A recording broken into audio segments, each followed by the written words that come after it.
La Corporación Renovación Carismática Católica y la Escuela de Misioneros Juan Pablo II presentan al misionero laico Juan González Torres compartiendo las enseñanzas sobre la teología del pecado y sus consecuencias. Hoy escucharemos el tema número 25. ¿Cuáles son algunas consecuencias del pecado según las Sagradas Escrituras?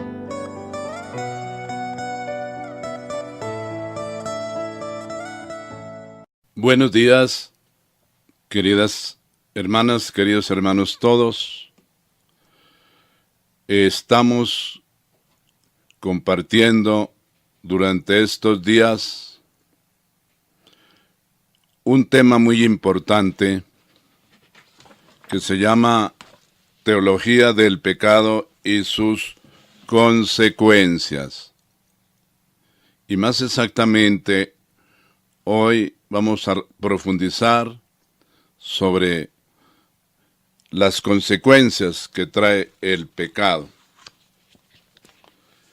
El pecado, como dijo su Santidad Benedicto XVI, es el mal más profundo que alcanza al hombre en lo íntimo de su personalidad.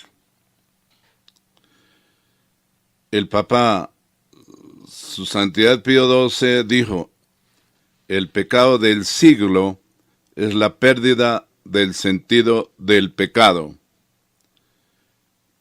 Y Su Santidad Juan Pablo II dijo: restablecer el sentido justo del pecado es la primera manera de afrontar la grave crisis espiritual que afecta al hombre de nuestro tiempo. La pérdida del sentido del pecado es, por tanto, una forma o fruto de la negación de Dios, no solo de la atea, sino además de la secularista. Si el pecado es la interrupción de la relación filial con Dios para vivir la propia existencia fuera de la obediencia a Él, entonces pecar no es solamente negar a Dios. Pecar es también vivir como si Él no existiera, es borrarlo de la propia existencia diaria. Queridas hermanas y queridos hermanos, continuamos profundizando sobre este tema del pecado y sobre todo las consecuencias que el pecado trae. Hoy quiero compartirles esta enseñanza. ¿Cuáles son algunas consecuencias del pecado según las Sagradas Escrituras? La palabra de Dios dice: una consecuencia doble se produce en el pecador. Primero, el pecador se acarrea el mal sobre sí mismo. Y segundo, incurre en culpabilidad ante Dios. Quiero que reflexionemos algunos textos de la Sagrada Escritura en el Antiguo Testamento y también en el Nuevo Testamento. Miremos el libro del Eclesiástico, capítulo 19, verso 4 al 5. Dice así la palabra de Dios: el que pronto se confía no tiene juicio. El que peca, a sí mismo se perjudica. El que se complace en el mal, será condenado. Y en el Salmo 9, 16 al 17, dice así la palabra de Dios: en la fosa que cayeron se han hundido los paganos, y su pie quedó atrapado en la trampa que escondieron. El Señor se ha manifestado, ha dictado su sentencia, y el pecador quedó atrapado en la obra de sus manos. Pero también, reflexionando en el libro de Job, capítulo 35, versos 6 al 8, dice así la Sagrada Escritura: si pecas, ¿en qué le afecta a Dios? ¿Qué le hacen tus muchos delitos? Si eres justo, ¿qué le das? ¿Qué recibe de tu mano? Tu maldad afecta a uno como tú, tu justicia a los seres humanos. También el libro de la sabiduría, capítulo 1, versos 6 al 13, dice así: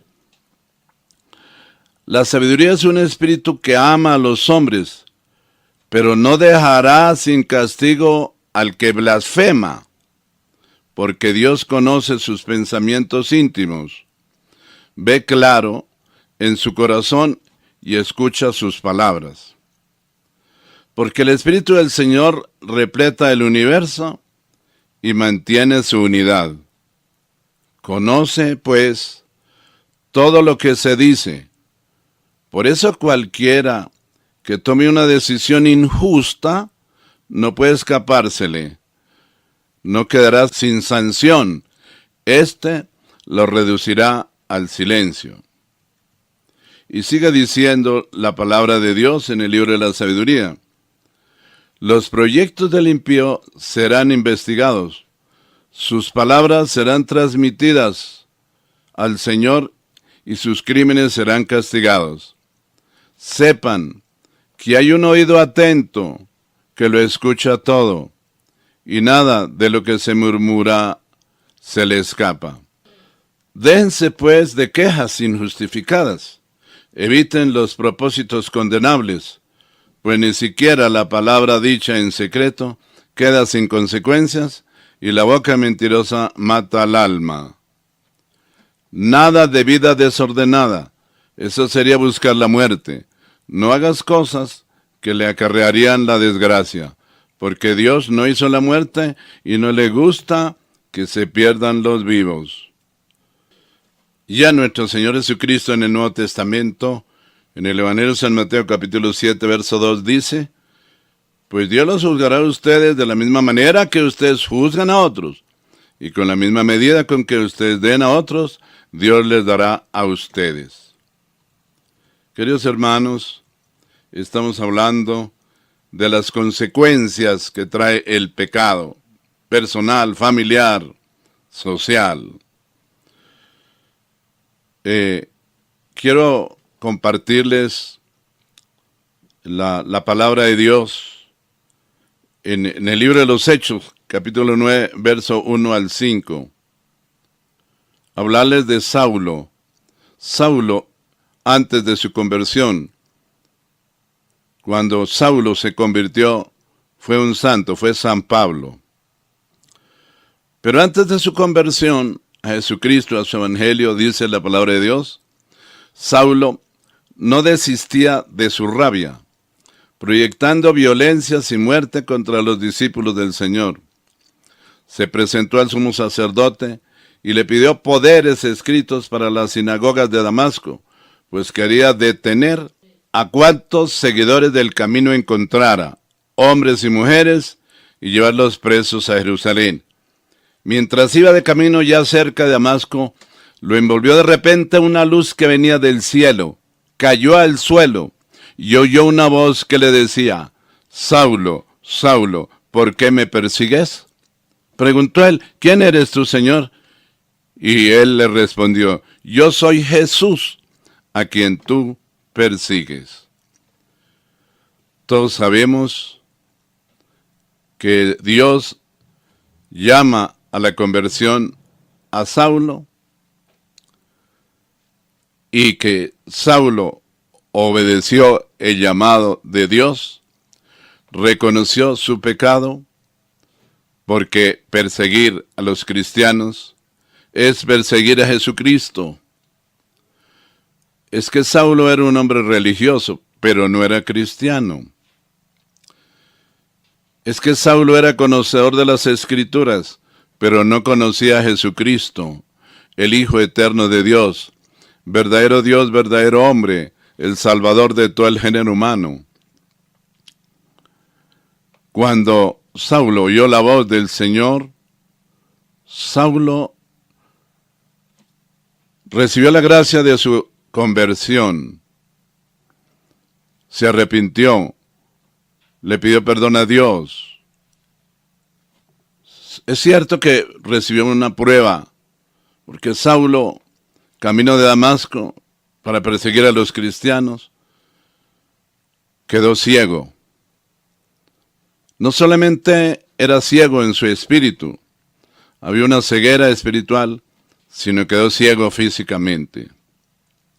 Duró 3 días orando y ayunando, y pidiéndole a Dios misericordia, perdón por sus pecados.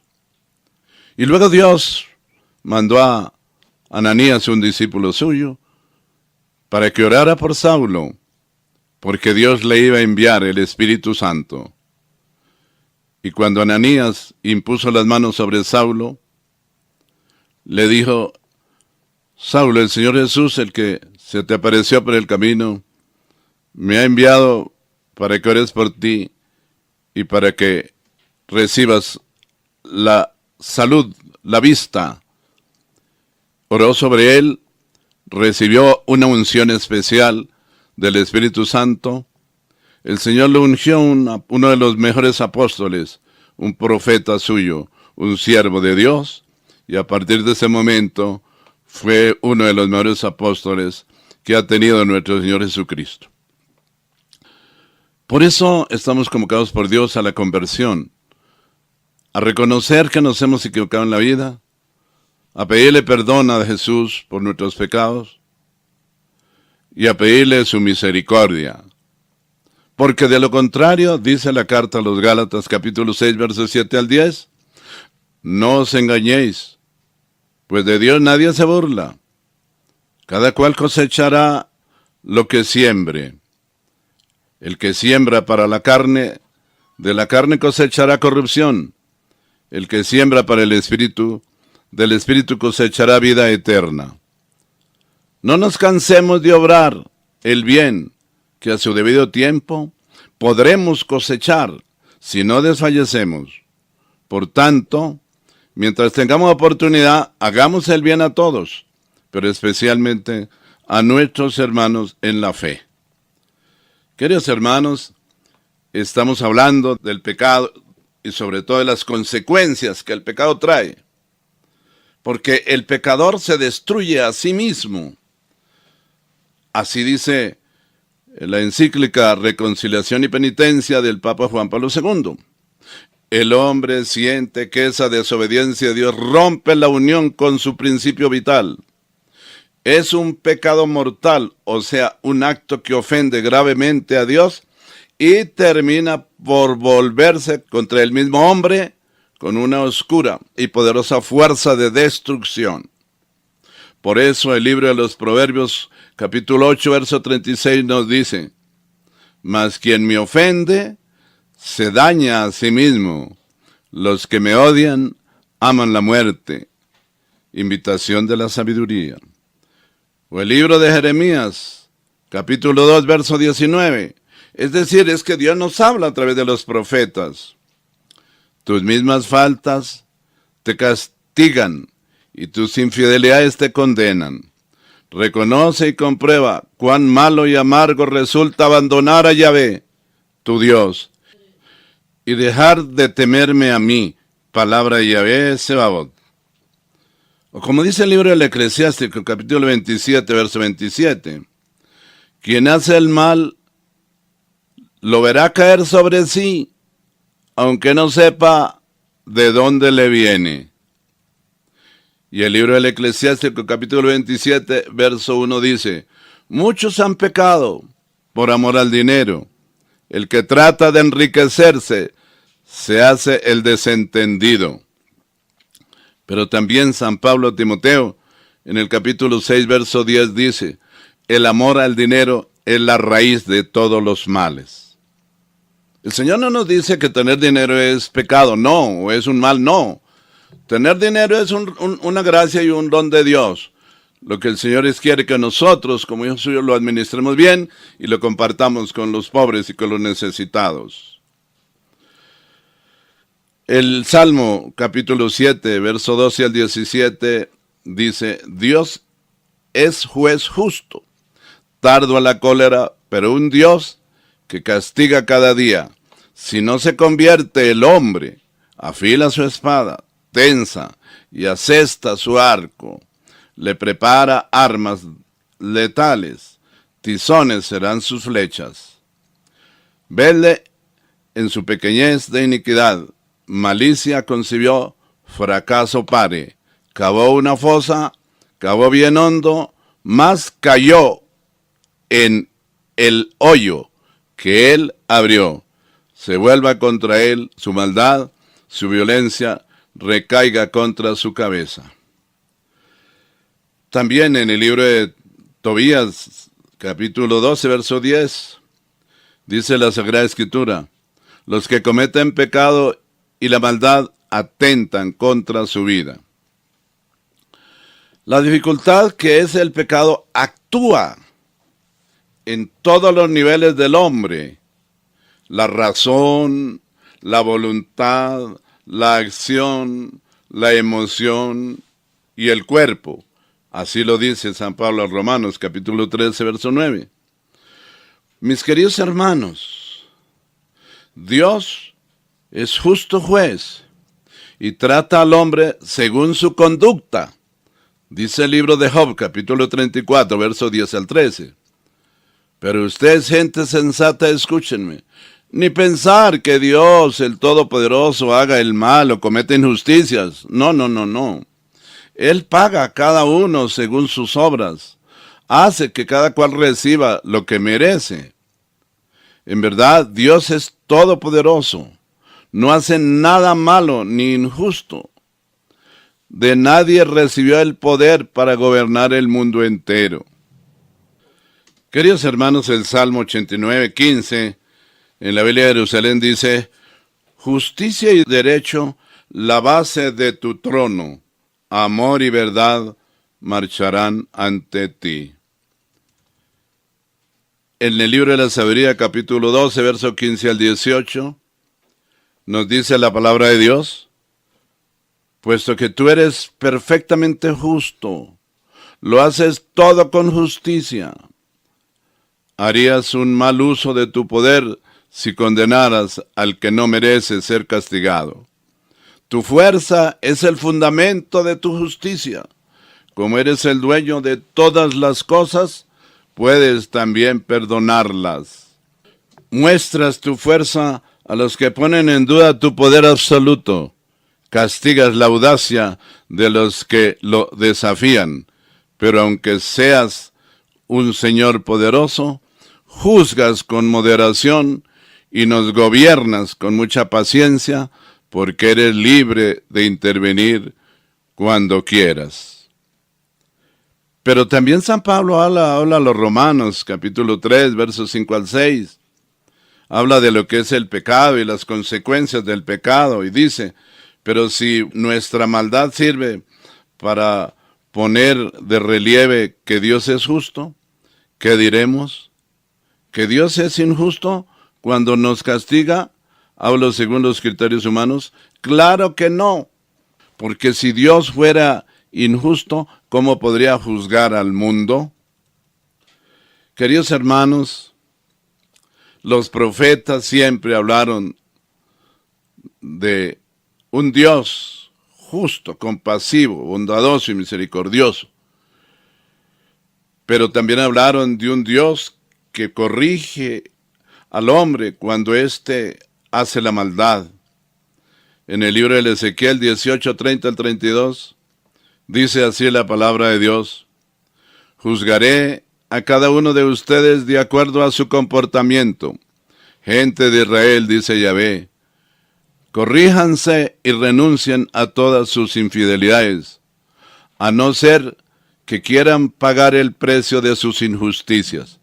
Lancen lejos de ustedes todas las infidelidades que cometieron. Háganse un corazón nuevo y un espíritu nuevo. ¿O es que quieren morir, gente de Israel? A mí no me gusta la muerte de nadie. Palabra de Yahvé. Conviértanse y vivirán.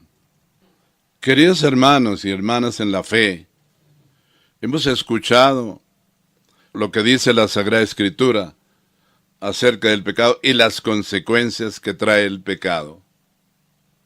Pidámosle a Dios la gracia en nuestro arrepentimiento, en nuestra conversión, que nos conceda la gracia de empezar a vivir una vida nueva en el Espíritu Santo y guiados por el Espíritu de Dios. El Señor los bendiga. Feliz día.